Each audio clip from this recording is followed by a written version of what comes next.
Hello students, क्या हाल चाल? सब बढ़िया। मैं हूं राजेश सिंह और आज के दिन हम लोग स्टार्ट करने जा रहे हैं एक बहुत ही इम्पोर्टेंट और बहुत ही खूबसूरत सा चैप्टर है जिसका नाम है इलेक्ट्रोकेमिस्ट्री।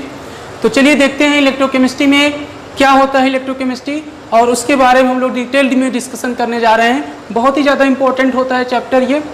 इससे आपके सीबीएसई बोर्ड में 5 मार्क्स के क्वेश्चंस आते हैं, ठीक है। तो 5 मार्क्स यहाँ से पूछे जाते हैं, 5 मार्क्स। तो देखिए इलेक्ट्रोकेमिस्ट्री क्या होता है। अभी आप सीबीएसई का जो नई सीबीएसई ने क्या किया है कि कुछ इसमें टॉपिक हटा दिया है। इलेक्ट्रोकेमिस्ट्री में कुछ टॉपिक डिलीट कर दिया गया है।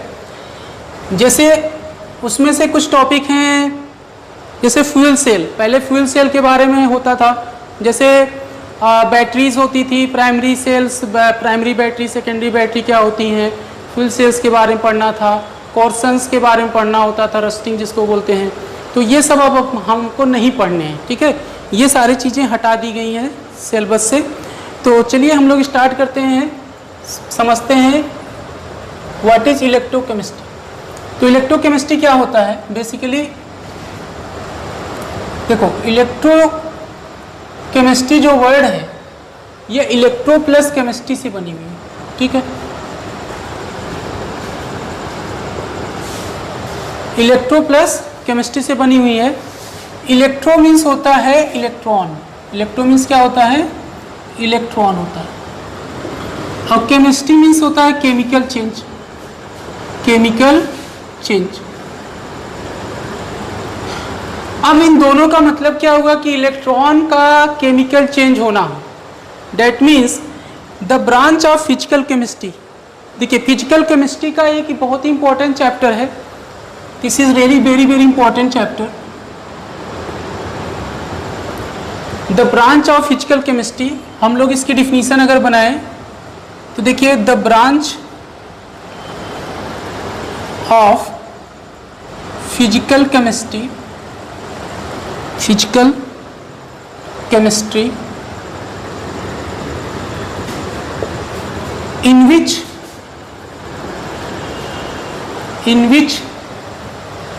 we study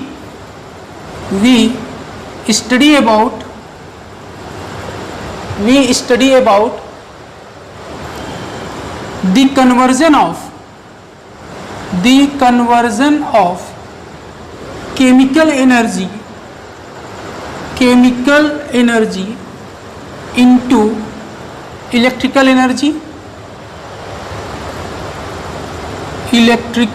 energy and vice versa। तो अब ध्यान से समझिए इलेक्ट्रोकेमिस्ट्री में हम लोग क्या पढ़ते हैं। इलेक्ट्रोकेमिस्ट्री में हम लोग पढ़ते हैं conversion of chemical energy into electrical energy and vice versa का मतलब उल्टा। That means the conversion of electrical energy into chemical energy and chemical energy into electrical energy. तो जिस ब्रांच में हम लोग, जिस फिजिकल केमिस्ट्री की ब्रांच में हम लोग इस चीज को पढ़ते हैं और उसी का नाम क्या है? इलेक्ट्रोकेमिस्ट्री है, ठीक है। तो बच्चों आपको इलेक्ट्रोकेमिस्ट्री का डिफिनीशन समझ में आ गया। What is electrochemistry. अगर मान लीजिए आपसे कोई पूछा कि इलेक्ट्रोकेमिस्ट्री क्या होता है, तो आप उसको क्या बताओगे कि electrochemistry the branch of physical chemistry. Branch of physical chemistry मतलब फिजिकल केमिस्ट्री की वो ब्रांच है जिसमें हम लोग किसी भी केमिकल रिएक्शन में ये देख पाते हैं कि केमिकल एनर्जी क्या होती है, इलेक्ट्रिकल एनर्जी में कन्वर्ट होती है। और साथ ही साथ ये भी हम लोग वहाँ पे बताएंगे कि केमिकल एनर्जी इलेक्ट्रिकल एनर्जी में चेंज होती ही है और साथ ही साथ इलेक्ट्रिकल एनर्जी केमिकल एनर्जी में चेंज होती है। अभी हम इसके आगे बताएंगे कि जो गैल्वेनिक सेल होता है वो क्या करता है, केमिकल एनर्जी को इलेक्ट्रिकल एनर्जी में चेंज करता है, जबकि इलेक्ट्रोलिटिक जो सेल होता है वो क्या करता है, इलेक्ट्रिकल एनर्जी को किस में कन्वर्ट करता है, केमिकल एनर्जी में कन्वर्ट करता है। तो प्यारे बच्चों आप लोगों को, आई होप आप लोगों को समझ में आ गया होगा। अब चलिए अब बढ़ते हैं आगे। अब इसको नोट डाउन कर लीजिए, कॉपी कर लीजिए। या स्क्रीनशॉट ले लीजिए, ठीक है। और प्रॉपर एक नोट्स बनाते चलिए, मेरे साथ साथ प्रॉपर नोट्स भी बनाते चलिए, तभी मजा आएगा पढ़ाई में आपके पास, क्योंकि लास्ट टाइम में नोट्स ही होता है। शॉर्ट में कम समय में रिवीजन करने के लिए नोट्स बहुत जरूरी होता है।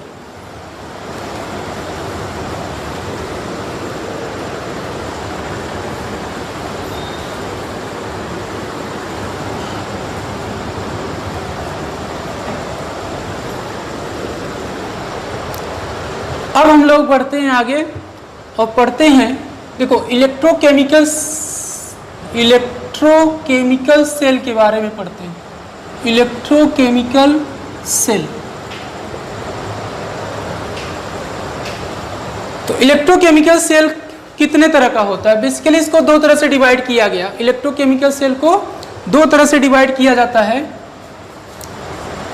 एक होता है, फर्स्ट होता है जिसको बोलते हैं हम लोग galvanic cell.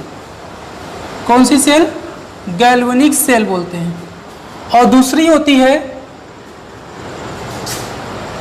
Electrolytic cell. Electrolytic cell, ये दो तरह की सेल है, एक है गैल्वेनिक सेल और दूसरा है क्या? Electrolytic cell. तो गैल्वेनिक सेल क्या होता है उसको आज हम लोग पढ़ने जा रहे हैं। इलेक्ट्रोलिटिक सेल को हम लोग बाद में पढ़ेंगे, और इलेक्ट्रोलिटिक सेल और इलेक्ट्रोलिसिस दोनों एक साथ पढ़ाएंगे, ठीक है। तो दोनों में काफ़ी कुछ जो है काफ़ी डिफरेंस होते हैं। गैल्वेनिक सेल का मतलब ये होता है कि जो केमिकल एनर्जी को इलेक्ट्रिकल एनर्जी में कन्वर्ट करे। डैट मीन्स ये क्या करता है कि केमिकल एनर्जी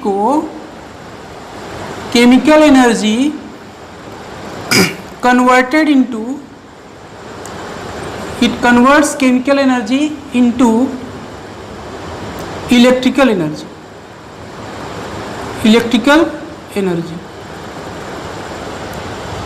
तो अगर किसी सेल में मान लीजिए केमिकल एनर्जी किस में कन्वर्ट हो रही हो? इलेक्ट्रिकल एनर्जी में, तब हम उस सेल को क्या बोलेंगे? गैल्वेनिक सेल बोलेंगे। तो बहुत ही आसान सा डिफिनीशन है। अगर केमिकल एनर्जी किस में कन्वर्ट हो जाए? इलेक्ट्रिकल एनर्जी में कन्वर्ट हो जाए, तो प्यारे बच्चों ये जान लीजिएगा कि वो कौन सी सेल होगी? गैल्वेनिक सेल होगी। और इलेक्ट्रोलिटिक सेल क्या होता है? अब आप पूछोगे सर इलेक्ट्रोलिटिक सेल क्या होता है, वो भी बता दो। तो बहुत ही आसान है यार, इसमें क्या हो रहा है? केमिकल एनर्जी इलेक्ट्रिकल एनर्जी में कन्वर्ट हो रहा है। अब उसका उल्टा कर दो तो डिफिनीशन क्या बनेगी? A cell which convert electrical energy into chemical energy is called electrolytic cell. बताइए कोई बहुत बड़ी बात है क्या यार? बहुत ही सिंपल सा डिफिनीशन है कि a cell which convert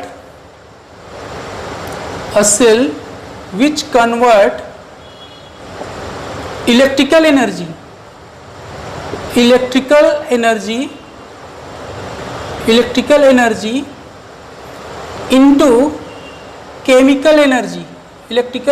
into chemical energy is called what? बोलो, it's called electrolytic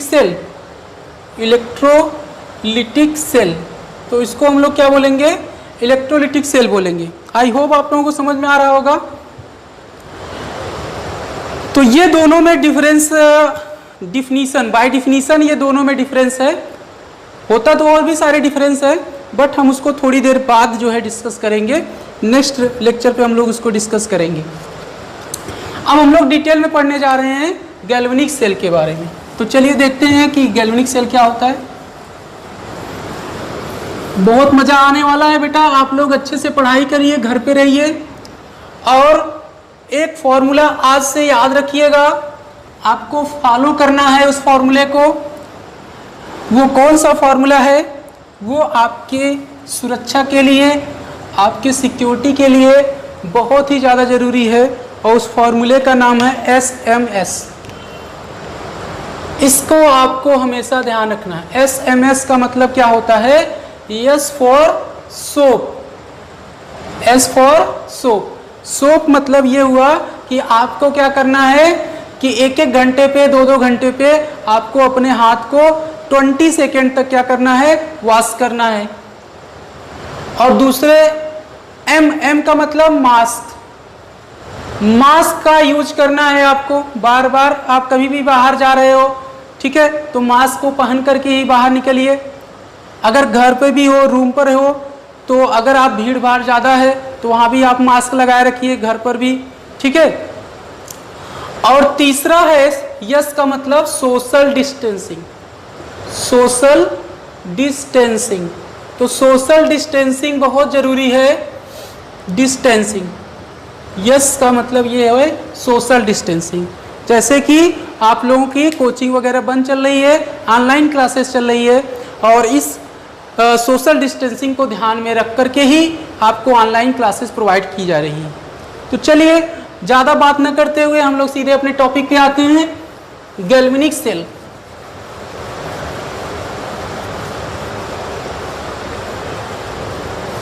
नहीं तो आप कहोगे सर आप तो इधर उधर की बातें करते हैं, टॉपिक की बात ही नहीं करते।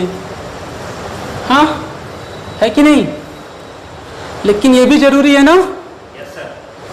हाँ, बहुत जरूरी है, क्योंकि आप सुरक्षित रहेंगे, सतर्क रहेंगे, तभी तो पढ़ाई करेंगे। चलिए हेडिंग बना लीजिए प्यारे बच्चों, गैल्वेनिक सेल, गैल्वेनिक सेल। तो अपना प्यारा सा एक बहुत ही इंपॉर्टेंट ब्यूटीफुल आर्टिकल है जिसका नाम है गैल्वेनिक सेल। तो गैल्वेनिक सेल का डिफिनीशन हमने बता ही दिया, a cell which convert chemical energy into electrical energy is called galvanic cell. जो लोग डिफिनीशन नहीं बनाए हैं जरा बना लें, लिख लीजिए, मैं बोल दे रहा हूं, a cell which convert, a cell which convert, यहाँ पे लिखा भी है, a cell which convert chemical energy into electrical energy is called galvanic cell। ठीक है, इतना समझ में आ रहा है सबको? अब हम लोग इसके कंस्ट्रक्शन की बात करते हैं कि गैल्वेनिक सेल आखिर बनता कैसे है, गैल्वेनिक सेल कैसे बनता है। तो बहुत ही आसान है गैल्वेनिक सेल बनाना, कंस्ट्रक्शन ऑफ गैल्वेनिक सेल। तो एक सब हेडिंग है इसी में, construction, construction, construction of galvanic cell. Galvanic cell का कंस्ट्रक्शन कैसे होता है? तो प्यारे बच्चों ये हम लोग देखते हैं, इसमें हमें 2 बीकर की जरूरत पड़ने वाली है, 2 बीकर की जरूरत पड़ेगी। लैब में आपको मिल जाता है इजीली, या 2 कंपार्टमेंट जिसको बोलते हैं। एक मान लीजिए ये है बीकर,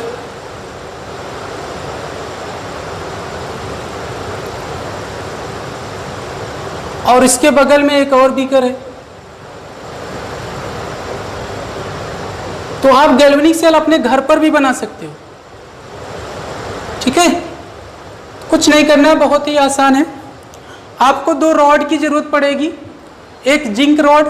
देखिए हम लोग गैल्वेनिक सेल में डेनियल सेल यहाँ पे डिस्कस कर रहे हैं, तो डेनियल सेल में पर्टिकुलरली हम लोग जो है जिंक रॉड को यूज करने जा रहे हैं। तो यहाँ पे एक रॉड जो है होता है, ये मान लीजिए जिंक की रॉड है, ये जिंक रॉड। और ये जो जिंक रॉड होता है बेटा, वो उसी रॉड के सॉल्यूशन में, उसी रॉड का जो साल्ट सॉल्यूशन होता है उसी में डिप होना चाहिए। डेट मीन्स यहाँ पे क्या हम लोगों ने ले रखा है, ZnSO4 एक्वस, जिंक सल्फेट का हम लोगों ने सॉल्यूशन बाकायदा ले रखा है। और दूसरे वाले में कॉपर की रॉड है, ठीक है, कॉपर की रॉड है, और उसमें हम लोगों ने क्या ले रखा है, कॉपर सल्फेट। लैब में देखा होगा कॉपर सल्फेट ब्लू कलर का होता है ना, याद है जब हम लोग टाइट्रेशन करते थे तो कॉपर सल्फेट यहाँ पे एक्वस सॉल्यूशन, कॉपर सल्फेट का एक्वस सॉल्यूशन यहाँ पे होता है। और यहाँ पे जो है ये कॉपर की रॉड है।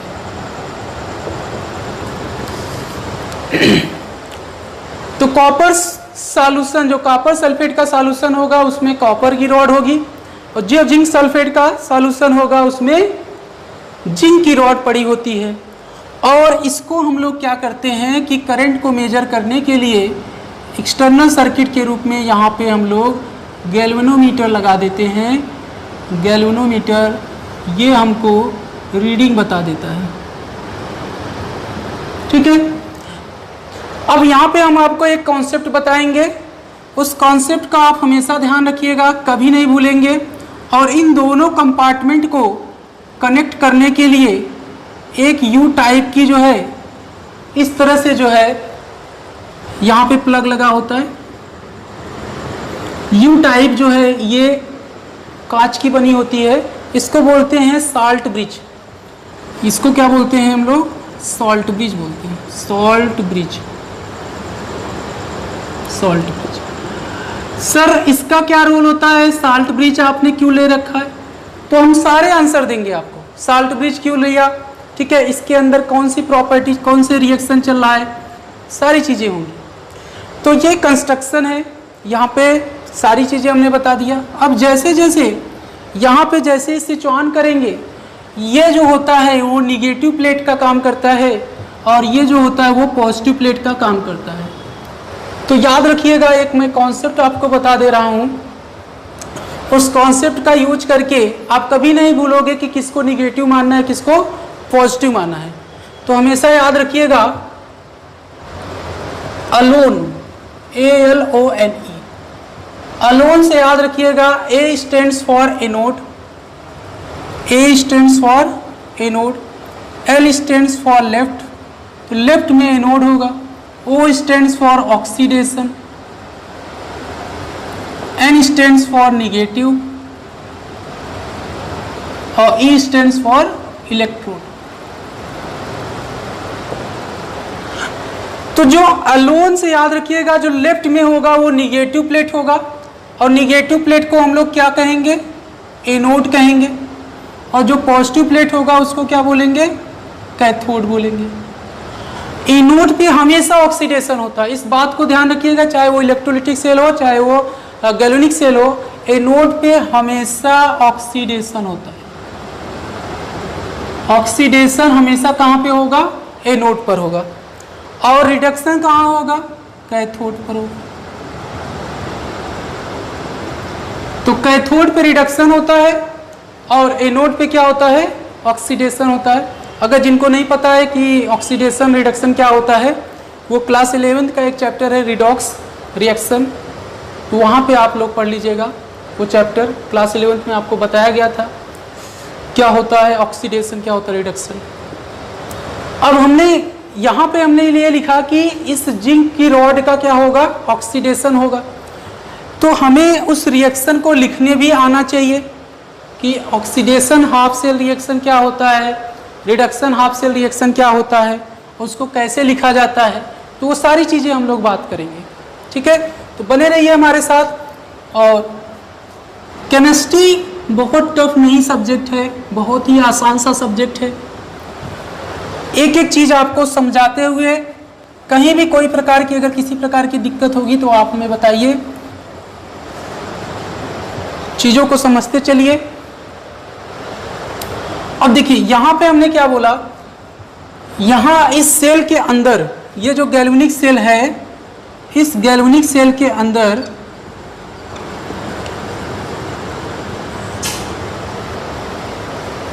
रिडॉक्स रिएक्शन होता है। इस सेल के अंदर क्या होता है? Redox reaction. तो रिडॉक्स रिएक्शन का मतलब आपको बताया गया था रिडक्शन प्लस ऑक्सीडेशन। अगर किसी रिएक्शन में रिडक्शन और ऑक्सीडेशन साइमल्टेनियसली होता है तो उसको बोलते हैं क्या? Redox reaction, redox reaction. तो यहाँ पे हमें रिडॉक्स रिएक्शन लिखना आना चाहिए। तो redox reaction is a combination of two half cell reaction, first oxidation half cell reaction and second one is reduction half cell reaction.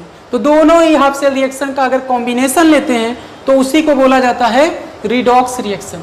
तो यहाँ पे जो रिडॉक्स रिएक्शन हो रहा है, पहले हम लोग यहाँ पे लिखेंगे एनोड पे, एट एनोड पे ऑक्सीडेशन हो रहा है।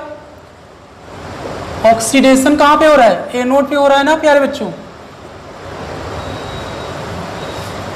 तो डियर समझते चलिए, एनोड पे ऑक्सीडेशन हो रहा है और ऑक्सीडेशन हो किसका रहा है? जिंक रॉड का हो रहा है।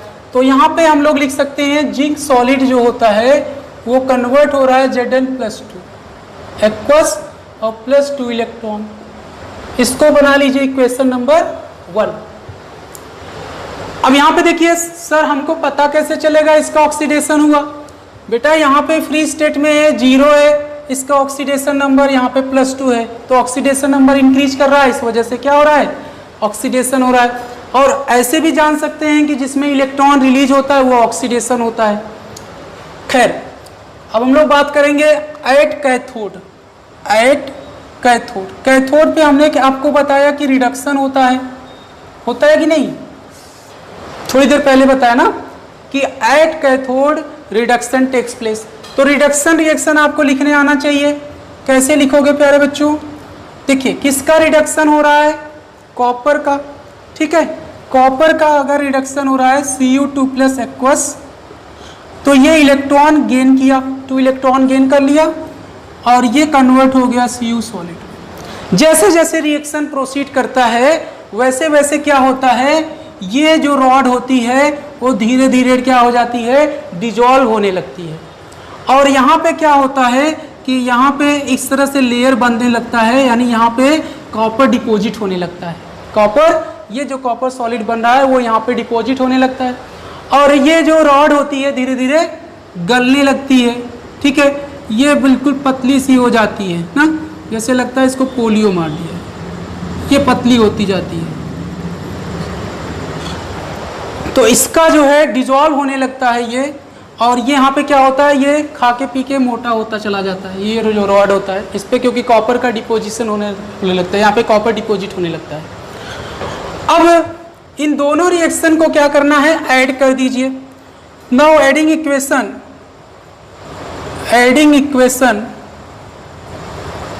1 and 2, इक्वेशन 1 और 2 को ऐड कर लो। तो देखो रिएक्शन का रूल होता है कि अगर यहाँ पे 2 इलेक्ट्रॉन है तो इस 2 इलेक्ट्रॉन से कैंसिल हो जाएगा। तो लेफ्ट को लेफ्ट के साथ ऐड करो, राइट को राइट के साथ ऐड करो, तो ये इसके साथ ऐड हो जाएगा। तो Zn solid plus Cu2+ aqueous, और ये बन जाएगा Zn2+ aqueous plus Cu solid. अब इसको बोलते हैं ओवरऑल रिएक्शन। इसको क्या बोलते हैं? Overall reaction. इसको बोलते हैं ओवरऑल रिएक्शन। ओवरऑल रिएक्शन बोला जाता है, या इसको हम लोग बोल सकते हैं क्या? रीडॉक्स रिएक्शन बोल सकते हैं। तो रीडॉक्स रिएक्शन, और इसी को बोला जाता है डेनियल सेल। कौन सा सेल बोला जाता है? डेनियल सेल, इसी का नाम है। जब हम किसी पर्टिकुलर रॉड को फिक्स कर लेते हैं, यानी जिंक को एनोड और कॉपर को कैथोड मानते हैं, तो उसको बोला जाता है क्या? डेनियल सेल बोला जाता है।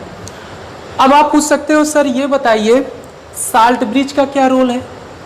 साल्ट ब्रिज को हटा दें तो क्या हो जाएगा? साल्ट ब्रिज में बेटा इनर्ट सॉल्वेंट के रूप में KCl या KNO3 लिया जाता है, KNO3 लिया जाता है, या अमोनियम नाइट्रेट लिया जाता है। अब आप पूछोगे सर ये बताइए KCl ही क्यों ले लिया, KNO3 ही क्यों ले लिया, अमोनियम नाइट्रेट ही क्यों लिया? क्या सोडियम क्लोराइड भी ले सकते हैं क्या? बेटा अपने मन से आप नहीं ले सकते, उसमें ट्रांसपोर्ट नंबर देखना पड़ता है। जिनका ट्रांसपोर्ट नंबर अच्छा होता है, हाई होता है, उन्हीं को हम ले सकते हैं, सबको नहीं ले सकते। तो ये हाई लेवल की चीज़ें हैं कि ट्रांसपोर्ट नंबर सर क्या होता है।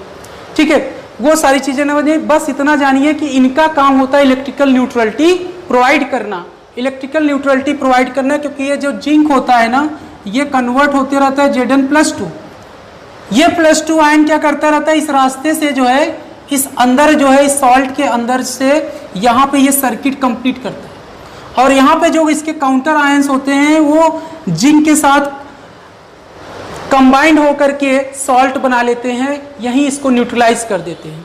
ठीक है, इसलिए यहाँ पे साल्ट ब्रिज यूज किया जाता है। अगर साल्ट ब्रिज हटा लेते हैं तो करंट जीरो हो जाएगा, उसमें कोई डिफ्लेक्शन ही नहीं आएगा। ठीक है, यहाँ पे साल्ट ब्रिज का ये रोल होता है कि ये इलेक्ट्रिकल सर्किट को कंप्लीट करता है, इलेक्ट्रिकल न्यूट्रलिटी को कंप्लीट करता है, और साल्ट ब्रिज के अगर आप हटा देते हो तो करंट क्या हो जाएगा, ये बिकम्स जीरो, ड्रॉप कर जाएगा, यानी करंट जीरो हो जाएगा। दोनों के पोटेंशियल में जो है डिफरेंस जीरो हो जाएगा, इस वजह से करंट फ्लो नहीं करता। तो यहाँ तक आप लोग नोट करिए, और इसके आगे हम लोग नेक्स्ट लेक्चर पे बात करेंगे। तो थैंक यू सो मच।